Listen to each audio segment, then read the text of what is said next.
Hello mga kabayan dito sa bansang Qatar. At syempre ngayon nga ay Ramadan na. At syempre pag Ramadan, ang pinaka hinihintay at hinaantay natin ay ang mga kainan. Syempre ang iftar, mga 6 o'clock yan. At syempre ang isa sa mga pinakamasarap na iftar dito, lalo tayo mga Pilipino, ay dito sa Flamingo.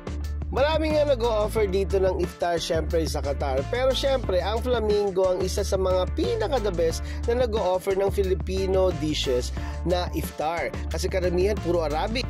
Sa mga hindi pa pala nakakaalam kung nasaan ang Flamingo ay nasa halos tapat lang ng Jarir Bookstore. Syempre pag iftar dito sa Flamingo ay grabe, nag-uumapaw ang mga ihaahain nila sa inyo. From main course hanggang dessert, may mga appetizer pa. Nako, mamaya ipapakita ko sa inyo ang isa sa mga namimiss nyo, ang mahiwagang taho. At yan nga no, ang kanilang mga nakahain sa kanilang first day ng iftar. Nag-uumapaw at sobrang raming pagpipilian. Kaya naman sulit na sulit ang iyong 99 Qatar Riyal. Meron pang mini siopaw na talagang boom na boom. At etong mga dumplings na to.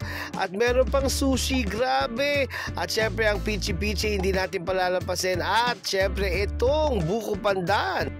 Grabe, sarami ng mga ihain nila sa iyo at talaga namang sulit na sulit ang iyong ibabayad at syempre talagang busog na busog ang iyong iftar. Kaya make sure na pag mag-iftar ka dito sa Flamingo ay hindi ka talaga kumain buong maghapon para sulit na sulit at surely naman na hindi mapapahiya ang Flamingo sa inyo. Sa sushi pa lang ay nako, marami ka ng pagpipilian. Ito pa ang masarap, itong fresh lumpia na may peanut sauce. At syempre itong mga main course nila na grabe o napakasarap. At kung may dala ka namang chikiting, ato meron din silang chocolate fondue. At ito na nga ang hinahanap at syempre namimiss ka malamang ng karamihan, ang mahiwagang taho. Hindi mawawala ang sago, ang arnival syempre. Kaya dali-dali ko namang kinuha kay Ku. Nakakatuwa nga rin dahil marami tayong mga kababayan na kasabayan ko sa first day ng iftar. Ito rin sakto dahil itong pamilya nito ay nagse-celebrate ng birthday ng kanilang padre de pamilya. Kaya ano pa ang mga hinihintay nyo mga kababayan, sumugod na at pumunta na dito sa Flamingo sa kanilang Ramadan iftar. O paano, hanggang dito na lang. Bye! God bless! Step 1, wake up early, gonna rise with the sun.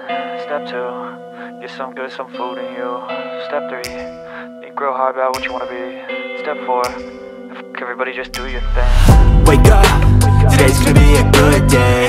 Wake up, today's gonna be a good day. Wake up, today's gonna be a good day. Wake up. Thank you for watching Joel Balado TV.